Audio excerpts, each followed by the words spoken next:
লাইভে আসছি একটা কথা বলার জন্য। আমার কাছে মনে হয় আমার এটা জানানো উচিত। সো আমি কখনো এইভাবে লাইভে আসিনি, ফর দ্য ফার্স্ট টাইম আমি লাইভে আসছি। সো আমি এই মুহূর্তে আছি হচ্ছে মানিকগঞ্জ।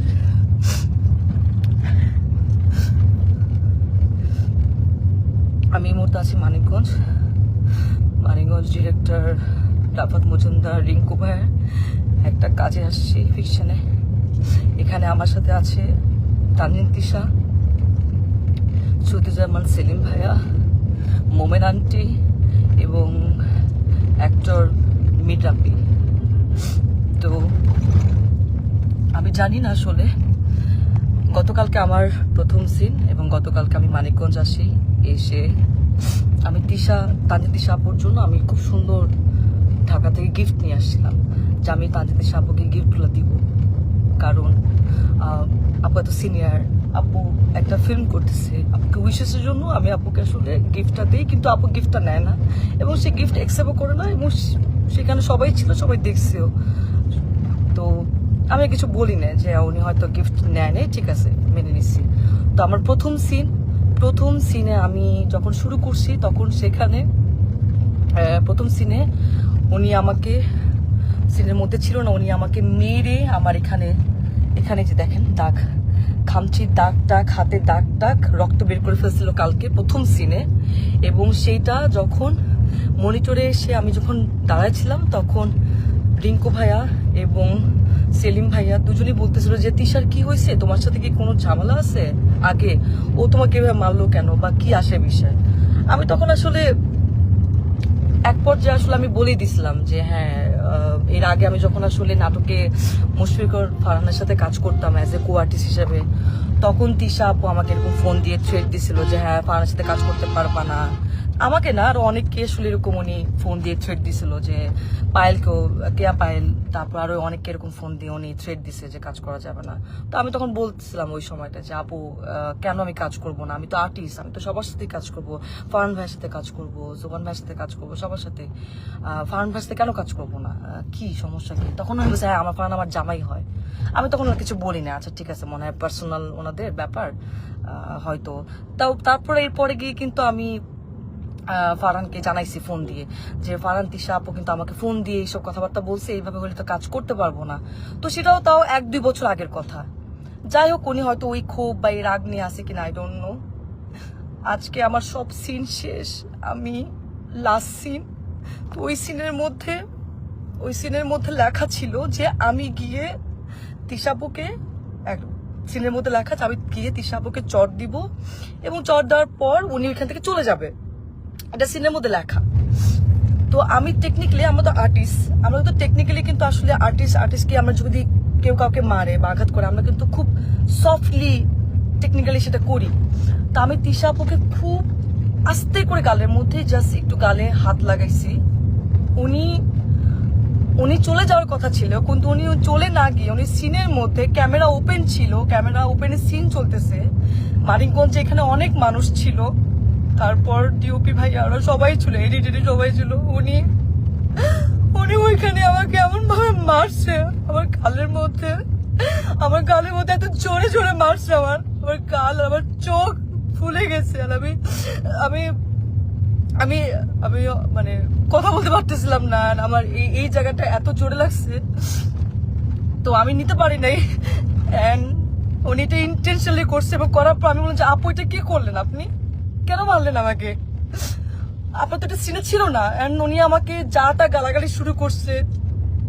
উনি জানি না আসলে উনি কিছু খাইছে কিনা, কারণ উনি গতকালকেও খুব উইয়ার্ড আচরণ করছে। গতকালকে উনি এরকম 40 মিনিট 50 মিনিট এরকম বাথরুমের মধ্যে আটকা থাকতো, কি খায় না খায় আমরা জানি না, ওনার গায়ে থেকে গন্ধ আসে এন্ড কেমন যেন পাগলের মতো অ্যাটিটিউড করতেছে। এখন উনি কি নেশা করছে কি নেশা করে না সেটাও আমি জানি না, কিন্তু কেমন যেন পাগলামির মতো আচরণ করছে এন্ড এটা সবাই দেখতেছে। তো উনি আমাকে চড়া মারার পর আমি বললাম যে আপু আপনি এটা কি করলেন, আপনি কেন মারলেন আমাকে এভাবে, সবাই তো দেখছে। তো উনি আমাকে বলে, আমি পরে ওনাকে বললাম যে আমি কিন্তু একটু সিকিউরিটিকে জানাবো আপু, আপনি যে আমার সাথে এটা করলেন এটা আপনি ঠিক করেন নাই, আপনি আমাকে এভাবে মারতে পারেন না। তো উনি আমাকে বলে যে ও আচ্ছা একটু সিকিউরিটিকে জানাবা, ও ভাইরাল হবা, একটু ভাইরাল হতে চাও। আমি ওনার কথা শুনে অবাক হলাম যে একজন সিনিয়র আর্টিস্ট কিভাবে এই কথাগুলা বলে। অ্যান্ড উনি এত বছর ধরে কাজ করছে ইন্ডাস্ট্রিতে, উনি আরো আমাকে গাইড করবে, উনি আমাকে আরো হচ্ছে হেল্প করবে, কিন্তু উনি যদি উল্টা আমাকে এইভাবে নেগলেক্ট করে কথা বলে, তাহলে আমি আর্টিস্ট হই, আমি কিভাবে ওনার সাথে কাজ করব, কিভাবে করব বলেন। এন্ড ওইখানে সবাই আমাকে মানাতে আসছে, সবাই দেখতেছে যে উনি আমার সাথে কারো ব্যবহার করতেছে, আপনারা আমাকে কি মানাবেন? তো আর্টিস্ট হয়ে তো আর্টিস্টের কাছ থেকে এটা তো আমরা একসেপ্ট করতে পারি না। আমাকে এমন ভাবে মারছে, আমার এক পাশে কারের দুলো কোথায় পড়ে গেছে, আমার কোনো কিছু খেয়াল নাই। তো আমি এখন ঢাকায় চলে আসতেছি, আমি একটু সিকিউরিটিকে জানাবো যে একজন সিনিয়র আর্টিস্ট হয়ে এইভাবে যদি আর্টিস্টকে স্ক্রিনের মধ্যে শুটে যদি এভাবে মারে এবং যাচ্ছে তাচ্ছে ভাবে খারাপ ব্যবহার করে, তাহলে তো সেটা মেনে নেওয়া যায় না, এইভাবে তো কাজ করা যায় না। আমি তো এর আগেও মেহজাবিন আপুর সাথে কাজ করছি, কাজলের দিন রাত্রি, সেখানে বিকি ভাইয়ের কাজ করছি। কই মেহজাবিন আপু তো আমাকে এত সুন্দর করে কিভাবে কাজ করতে হবে আমাকে সাজেশন দিছে, আমাকে এত সুন্দর করে ট্রিট করছে। তোমার কাছ থেকে আমি শিখছি, আমি তো ভাবছি আমি তিশা আপুর কাছ থেকে শিখবো, কিন্তু তিশা আপু আজকে যেটা করলো এটা এটা এটা তো আমার সাথে অন্যায় হয়েছে, এটা তো ঠিক হলো না, এটা তো একদমই ঠিক হলো। আমি তো কাজ করতে গেছি, আমি তো আসলে এটা তো আমি আশা করি নাই। তো যাই হোক, এখন সেলিম ভাইয়া ওনারা সবাই এখানে ছিলেন, সেলিম ভাইয়া ওনারা সবাই দেখছে, এখন ওনারা জানে ওনারা কি ডিসিশন নিবে। কিন্তু আমি ঢাকায় যাচ্ছি, আমি একটু সিকিউরিটিকে জানাবো যে ওনারা আসলে কি ব্যবস্থা নিবে।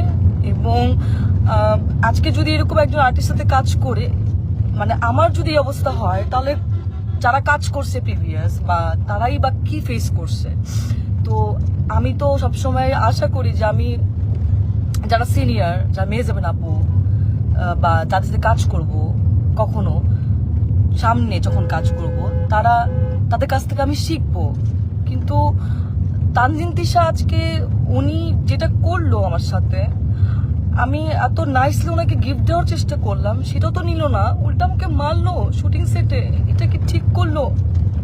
আপনি তো সিনেমা করছেন না, তানজিন তিশা তো সিনেমা করছে, তো একজন সিনেমা আর্টিস্ট, তার তো মনটা অনেক বড় হওয়ার কথা ছিল, সে তো আর আমাদেরকে শিখাবে, গাইড করবে, কিন্তু সে সবার সামনে আমাকে এভাবে মারলো।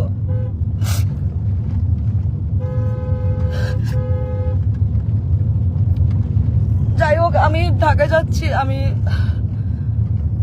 আমি একটু সিকিউরিটি ওনাদেরকে জানাবো, দেখি ওনারা কি ব্যবস্থা নেয়।